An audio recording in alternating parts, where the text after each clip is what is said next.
দেখো master, Rinku reproduction চ্যাপ্টারটা বুঝতে পারছে না বলে তুমি ওকে দুবার বুঝাচ্ছো।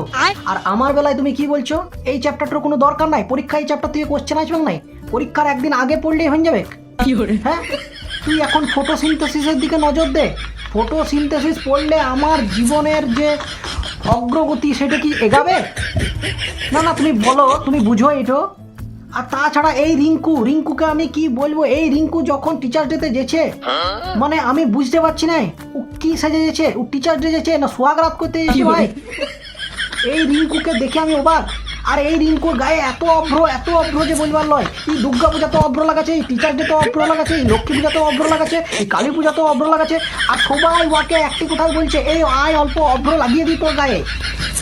আর ও তত বলছে, না না দেখ আমার র্যাশ পড়ে যাবে, দেখ আমার গালে র্যাশ বেরিয়ে যাবে, এমন করিস না। আর ওইদিকে ও আর বয়ফ্রেন্ড গুমড়ে কাঁদছে যে আমার গার্লফ্রেন্ড ওকে কজন গায়ে হাত দিয়ে পরে অভ্র লাগা দিল। বুঝার চেষ্টা কর রিঙ্কু। আর তার থেকেও বড় কথা হচ্ছে, ইতিহাস সাক্ষী আছে, দোষ তোমার লয়, দোষ হচ্ছে তোমার ওয়াইফের। তুমি যে স্কুল এসে পরে সকালবেলায় 10টার সময় আমাদেরকে উদম খেলাইতে নাই, এই জন্য প্রতিটা ছেলে একটা জিনিসই মনে করতো যে তোমার বউ তোমাকে রাতে দেয় নাই বলে তুমি আমাদেরকে বেড়ে দিয়ে চলে গেলে। যাই হোক, হ্যাপি টিচার্স ডে, রাগ করার কিছু নাই।